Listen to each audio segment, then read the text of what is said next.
Okay, congratulations, North Carolina. That was a very hard-fought game by both teams. I thought kids on both teams played unbelievably hard, physical. Bodies were colliding all over the place, but their guys made more plays, and so they won the game. I thought our guys guarded well. I thought we, shorter prep for us, but I thought we did a solid job of defending. If you tell me we held them to 65, I probably certainly would have taken that. But you can't go 1 for 18 and win the game from 3. They make 8 for 23, which is an okay percentage, and we're minus 21 from 3. There's just no way to overcome that. So again, credit to them. I said in the pregame that I think their defense has been improving in the last 3 or 4 games. They certainly were part of the reason we didn't play as well offensively. I do think we had some shots that guys have normally been making this year that you don't make, and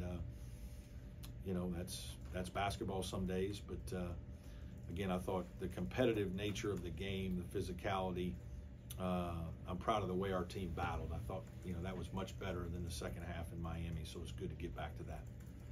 Coach, Ian shooting 57% from 3, second in the ACC, and obviously he's really valuable on the offensive boards on those shots. But when you're struggling like you were today, do you think about trying to manufacture some shots for him? It's harder than it sounds. He doesn't have like a quick release. He's not a shooter. He can make shots if he's open, but he doesn't like run around and shoot. He has to kind of be stationary, and so most of the time he's guarded. And so we certainly would do that, but he's not a guy you can go screen away for and get threes. That's really not his style. If he makes a couple, that's good, but we've got plenty of guys that can make shots. They just didn't make them today. I think y'all had 6 assists. Was there enough movement off the Well, a lot of that is, the most of the assists that you get in games comes from 3-point shooting. So like if we make 6 out of 18, which is still a terrible percentage, you got 5 more assists, probably 4 more assists. So I think some of it is, you're trying to move the ball and score inside. I thought Armando did a good job on PJ. I thought he was very physical with PJ. I thought there were times, we were not smart enough in some of our posting and high-low game. And we missed, even our perimeter guys missed PJ and Ian a couple times. Deeper post catches were available and we didn't get it. We settled for everything being from the wing, and so that, didn't result in a direct post move or whatnot. So, we tried a bunch of different things today in our offense. It just was one of those nights that just couldn't make much. Coaches, go ahead. Coach, you had the rally right there at the end of the first half that tied it at 34 going into the break. And then coming out in the second half, 2 unbelievable hustle plays on consecutive possessions to keep the ball alive and get scores at the rim. Did you feel like at the time that could have been a springboard to a bigger run there for your team? Well, our defense was good. And we continued to stop them, I think, for a majority of the next 3 or 4 possessions, but we never scored to extend the lead and really put a little more game pressure on North Carolina. We kept bailing them out, and I'd have to go back and look. There were a couple shots in that time frame that I didn't like, that I thought we settled. Maybe Chase and PJ both took one. And that's the part of being a really good team and a smart team, is kind of knowing you got them a little on the ropes.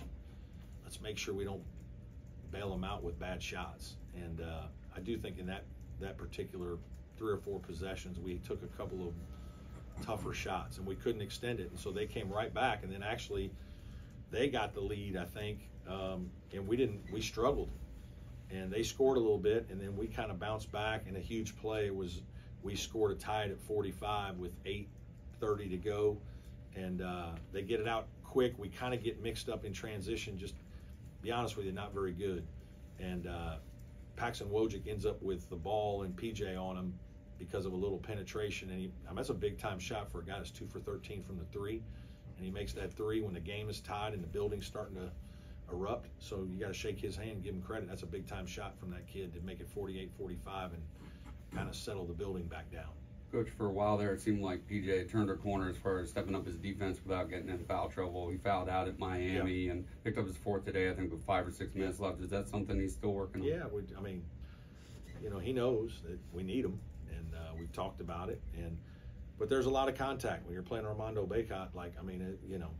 There's going to be contact on every play, every post play, every rebound, physicality and screening.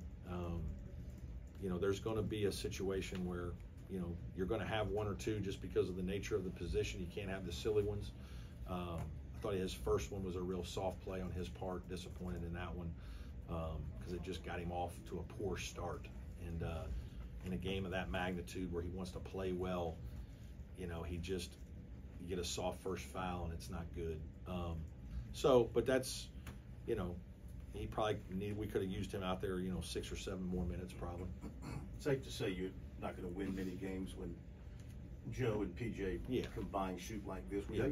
Were they sensing some extra pressure against North Carolina? I don't know about that. We ran a good play at the beginning of the first half. Got Joe a wide open three, missed it. Got the rebound, threw it right back to him. Got another wide open three, missed it. Sometimes you just have those games. I'm sure after you've missed a few, it's not as easy when you've missed a couple, and it is a possession game. This isn't you're up 20 and it's real free and easy, or even sometimes when you're down 15. You're already down 15. It's a free mind game. These are one possession games, so yeah, that can creep in your head a little bit. But those guys are such good players that I talk to them all the time. You guys shouldn't be bothered by stuff like that. With all that you guys have accomplished as players, you should be embracing all these moments. But they are young men that are, playing with a lot. And today just wasn't their best day. It happens. Coach, I know it was a tough loss. Could you comment on Ian's performance today? Yeah, phenomenal. Incredible effort as usual. I like that he got some boards and finished more around the basket. He got some plays in there. We got it to him a few times. He scored. Activity on defense with the steals. The stat sheet is, he filled 2 assists, only 1 turnover, played 33 minutes, 6 out of 7 at the line, 11 boards, 16 points. Just really proud of him. He didn't play quite as well against Miami, but today he stepped up and he was huge. Every year, sorry, go ahead. Continue. Well, that's the energy he brought to the game, though, seemed huge. Yeah, obviously the 2 plays at the beginning of the half were just, if you can't root for that, like I told our team the other night before the game that you guys all think like PJ, you're the favorite, and Joe, you're the favorite because you make shots from 35 feet and this, that, and the other. And I said, guys, it's Ian Scheffler. When I walk around town, people, the first guy they mention to me is Ian Scheffler. It's because some of us all look at Ian and like, how does this guy do that? Maybe I could do that, right? But his heart is so big, his will to get balls, and how accepting he is of what he's trying to do. You love coaching guys like that.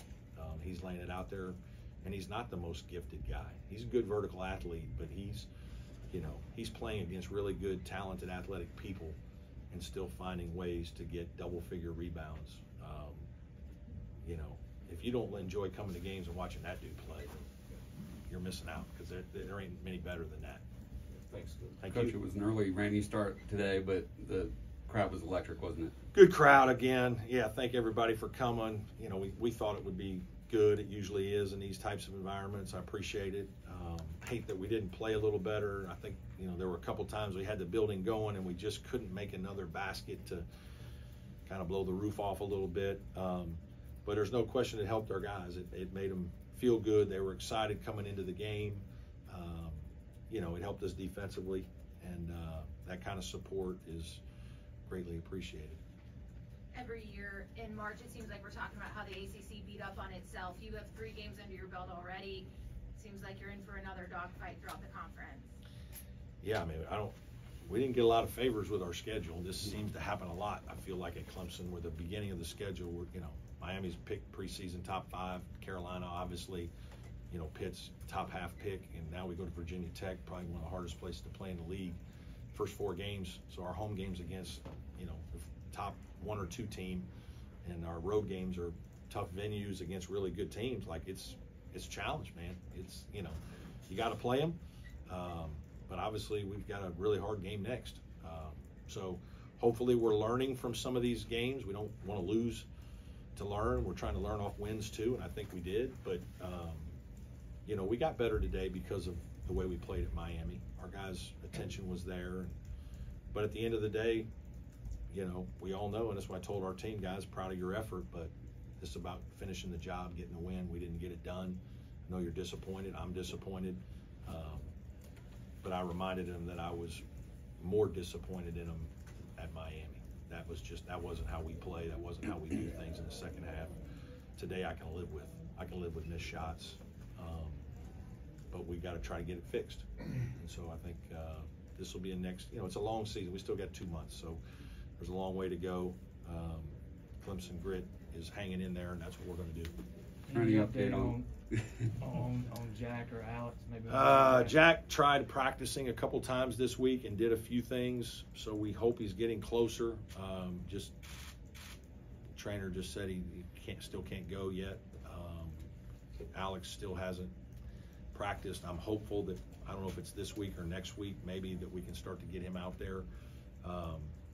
Yeah, we miss a couple of those older guys at times. It would be nice to have a little more experience and depth, but, you know, got to go with what we got. Any more questions for Coach?